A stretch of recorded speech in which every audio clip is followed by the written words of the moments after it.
This week, Koreans say, Chuseok chai bonaeseyo. NASA says, hello, asteroid rocks. Australia says, Taylor will teach you. She will. And some pets are not allowed to serve. Over here! Hey, listen up! Newsy Pooloozi! Hello and welcome to Newsy Pooloozi, the coolest pool of news and information in your feed every week. I'm your host, Leela Shiv Shankar Prickett. And I'm Lindy Prickett. And happy Thanksgiving, everyone. Chuseok bonaeseyo, which is Korean for have a good Chuseok. No idea what that means? Don't worry. We'll tell you all about this Korean harvest holiday. Big space news this week, too. A 7-year-old mission is complete and asteroid samples have landed on Earth. Australia takes inspiration from the amazing Taylor Swift and gets ready to host a Swiftposium inspired by her music. And finally, an Australian surfer is told his pet is not allowed to join him catching some waves. Sounds a bit strict. Well, you gotta listen to the end to find out why. Alright then, let's dive on into this episode of Newsy Pooloozi. First up is... The big news story of the week. So most of us know the Thanksgiving festival in the U.S. and that it's America's version of a harvest festival with turkey and cranberry sauce thrown into the mix, right? And pies. How can you forget the pies? Pumpkin, pecan, apple, sweet potato, and marshmallow. Yes, food is a big part of the holiday. And we're not the only ones. Chuseok chai bonaeseyo. Or should I say, have a good Chuseok. Yes, Chuseok, which literally translates as Autumn Eve. Whoa, wow, like Christmas Eve. Autumn Eve, I like that. Yeah, so it's basically the Korean Thanksgiving, as in their big mid-autumn festival to give thanks to their ancestors for a plentiful harvest. Many people will travel to their hometown to pay respects to their ancestors. And of course, now it's mostly a time when friends and family gather to eat good food and hang out. And probably avoid talking politics, just like in America's Thanksgiving. Probably. More importantly, it's also a day off school if you live in South Korea. Okay, right. But it's also a time to tap into the traditions like Gangansule. Gangang waralay? Gangansule is a ceremonial dance performed by only women and girls under the full moon on the night of Chuseok. They wear traditional Korean dress called the hanbok, join hands in a big circle, and sing special songs.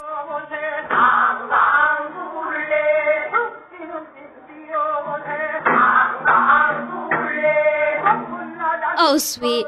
And is that the reason they dance in a circle, because it represents the full moon? Ooh, very good, yes. So back in the day, the activity was meant to help produce a bountiful autumn harvest. And once it even helped put off invading Japanese troops way back in the 1500s.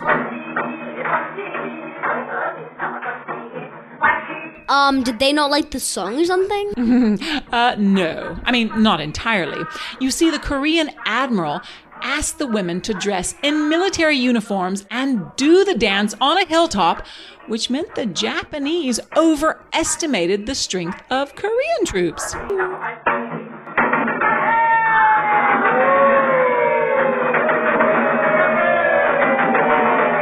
Cool story. Women rock. Today, it's even made the United Nations Cultural Heritage List. Ooh la la. Another old-time activity, usually carried out by Korean women, that's still practiced today, is making songpyeon. Oh, I know what those are. Aren't they the little half-moon-shaped rice cakes? Yep, and how do you know that? My Korean classmates and friends, of course. Okay, all right. And they're usually stuffed with delicious sweet fillings and roasted sesame seeds or chestnuts, right? Yum. So speaking of Korean friends, let's cut across to our South Korean correspondent, Yeonwoo Do, to tell us how she celebrates this holiday. Take it away, Yeonwoo. We usually celebrating Chuseok in our grandmother's house. And I celebrate with grandma, mom, dad, uncle, cousin, and aunt. We are deserving many food to spirit and pray to them. Yunari is a game that we use wooden stick to play, and it is very fun game. And Gangansule is a game that girls are playing. Basically, the rule is like People are holding their hands to make circle, and people are moving around the world. We usually dress up with hanbok. Hanbok is dress that is very colorful and it has long history. I used to wear hanbok when I was young, but now I'm not wearing it anymore. Songpan is a rice cake that we usually eat in Chuseok.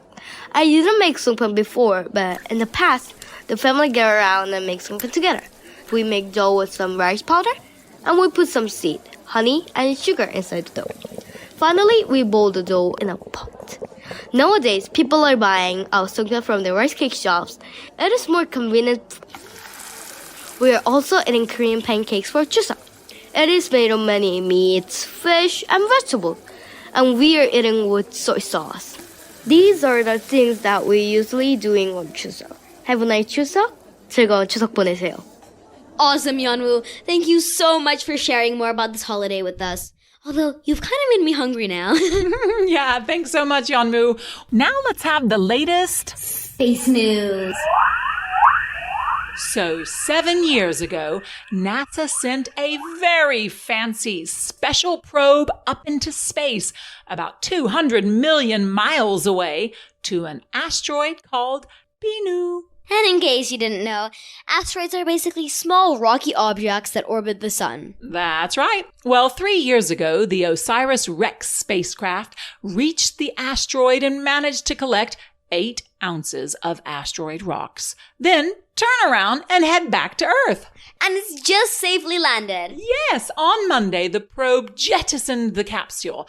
And in case you didn't know, jettison means to throw or drop something from an aircraft or ship. Thank you very much. You're welcome. Which it did over the U.S. state of Utah, where a helicopter located it before it was carefully flown to the Johnson Space Center in Houston, Texas, where it was taken to a special safe lab designed to keep its extraterrestrial contents uncontaminated or pristine so it could be studied. Whoa. I wonder if it will reveal any secrets about outer space. Nino, Nino, Nino. Okay, so the samples are likely to give us new insights into the formation of the solar system 4.6 billion years ago. And so maybe even how life began? Yes, you got it. Oh, and because there's an outside chance of Bennu hitting our planet in the next 300 years. So, knowledge is power.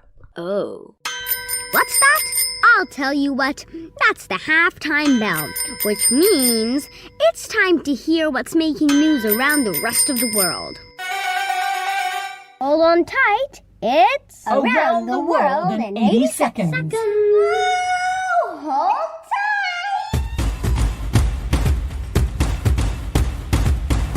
Thousands of ethnic Armenians are fleeing their homes in a disputed area in between Azerbaijan and Armenia. This comes after Azerbaijan defeated the breakaway region's fighters in a conflict dating back decades. Russia is seeking to rejoin the United Nations Human Rights Council, which expelled it after it invaded Ukraine. The council will vote next month on letting Russia back in, and what's seen as a test of its reputation in the world. In the U.S., screenwriters who've been on strike for 5 months might have reached a deal with studio bosses. That could mean they'll start writing TV shows and movies again. The writers are upset with their pay and the use of artificial intelligence in the industry. And India's space agency says chances of its moon lander waking up after a freezing cold lunar night, which lasts around 14 Earth days, are dimming. But they're going to keep trying to awake the rover, which had already traversed 100 meters of uncharted territory. Now it's the ACE part of our podcast. That stands for Art, Culture and Entertainment. Darling. This one is over to you, Leela, because it's all about, well, you know who. Yes, as if we didn't know Taylor Swift was huge already. Well, Australia is about to let the world know how much they love Taylor and just how huge she is. They're making a big statue of her in the Sydney Harbor? No, don't be silly. Something way more intellectual than that. Intellectual? Yeah, that's what I always think of when I hear Tay-Tay sing. Hey, what are you saying? Her lyrics are very deep and meaningful, just like she is. So you know what the word symposium means, yeah? Yeah, it's a conference, a meeting where experts have discussions about a particular subject. Correct. And so a Swiftposium it is. Australia's hosting a whole conference or symposium just about Taylor Swift? Don't act surprised, she slays. The University of Melbourne, to be exact, those 7 universities across both Australia and New Zealand are participating. And it's not just on Taylor Swift, but topics inspired by her many, many deep and varied songs. I see. Like? Well, the lyric, "When my depression works the graveyard shift," from Antihero, of course, will inspire people to read out research papers on mental health. Okay, that sounds worthy. And if I was a man, then I'd be the man from the song The Man. Well, who'd have guessed? That would be all about gender. And This City Screams Your Name, from a song called Cornelia Street, amazing, will open up discussions about the impacts of international touring and large events on urban landscapes and the cultural identity of cities. Ooh la la, that sounds very impressive. Like perhaps a certain American pop star called Taylor Swift, who will be on tour in Australia early next year, right? Yup, in February. Right around the same time the Swiftposium will take place. Well, go figure. For the record, there have been several university courses, from Texas to New York to Belgium, dissecting her music. And in November, Indiana University will host a 2-day conference for Swifties and Swiftie-adjacent thinkers. Mama, we're going to Indiana this November. But this is the first time a conference about more than her music will be held. Step right up. Have a go at the lucky dip machine. The lucky dip machine. What's it going to do today, eh? An oddball, no doubt. An oddball, no doubt. So, Mama, So, Leela. you know guys surf, right? Sure do. And women and girls surf too. Like you. Exactly. And we've seen with our own eyes a dog on a board. Oh, that was so sweet. Yes, we saw that in Thailand. And on video, that cat. Oh my gosh, I remember that one, the surfing cat. That was really crazy. So you could say anything goes when you're hanging 10, as in hanging with your 10 toes off the side of the surfboard out in the ocean, right? Yeah, I would say so. Well, not in Australia. What? Yup, not all pets are allowed, especially not the ones that go like this. Oh man, well when you put it like that, yeah, I don't want that out in the water. For the story, let's go to our Australian correspondent, Caitlin Brooks, who has this week's Oddball. Take it away, Caitlin. Thanks, Leela. That's right. Recently on the Gold Coast in Queensland, a surfer has been hanging 10 on his board with something a little unusual joining him. Yep, his pet snake. And not just any little grass snake, or even a water snake. This is a python we're talking about, one of the largest snakes in the world. To be fair, Igor Fuez's pet python, Shiva, is only about 4 to 5 feet long, and used to be seen frequently, chilling out in the waves. But because Fueza likes to boast and post about his pet surfing, authorities got to know about it from social media, and fined him 2,300 Aussie dollars. That's 1,500 US dollars. You see, when you own an exotic pet, you must have a permit to keep it. And Fueza did have a permit to keep Shiva at his house, not out in public. Think the fine is a bit of an overreaction? Well, think about it. How would you feel if you saw a python slithering your way into the water? Yuck. But actually, this fine wasn't done for the benefit of the swimmers, but the snake. Yeah, snakes are cold-blooded animals, so they would have found Rainbow Bay water extremely cold. Plus, authorities said the only snakes that should be in the ocean are sea snakes. Fueza says his snake appeared to enjoy the water because she didn't hiss out on the waves like she did other times she was annoyed. Then again, maybe she was just too terrified being in such a strange environment to open her mouth or hiss. In Newcastle, Australia, this is Caitlin Brooks reporting for Newsy Pooloozi. Epic story, Caitlin. Thanks so much. But frankly, I don't even like to think about the fact there are snakes, even regular sea snakes, in the water, to be honest. Yeah, me neither.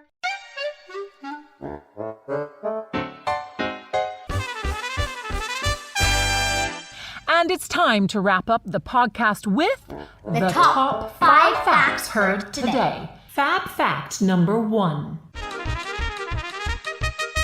Koreans are getting ready to celebrate Chuseok, the Korean Thanksgiving or Autumn Harvest Festival. But what is the literal translation of Chuseok? Autumn Eve. Fab fact number 2. During Chuseok, Koreans often go to their hometowns to give thanks to their ancestors, eat special foods, and many women and girls will do the ceremonial gangangsule, which is what? A special dance performed by only women and girls in traditional dresses under the full moon on the night of Chuseok. Fab fact number 3. NASA confirms the safe return of samples from the asteroid Bennu, which dropped off a special probe on Monday. What's the fancy word when something is thrown or dropped off an aircraft or ship? Jettisoned. Fab fact number 4. In February, the University of Melbourne will host the Swiftposium, an academic conference inspired by Taylor Swift, which takes its name from what word that means a gathering of experts to discuss a particular subject? Symposium. Fab fact number 5. Also in Australia, a man who took his pet snake surfing was fined for doing so. Luckily, the snake was only a few feet long, though its breed is one of the largest in the world, which is python.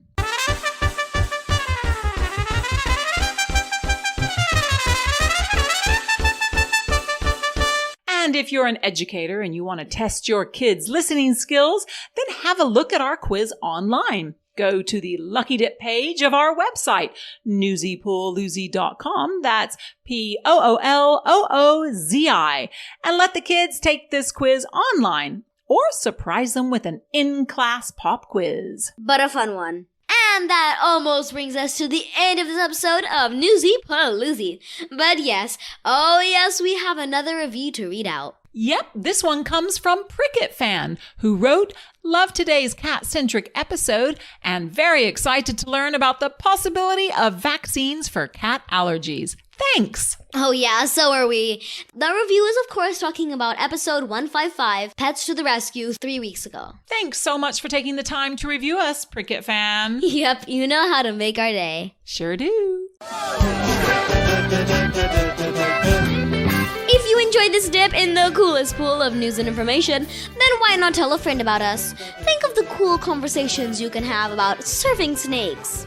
Or tell your teacher about Newsy Pooloozi and how it's a great place to enhance your worldliness, your vocabulary, and listening skills. What? We do all that? I'm flattered. Oh, you know it's true. We just have fun, that's all. Okay, that too. Alrighty then, see you next week in the happy, splashy, giant Newsy Pooloozi.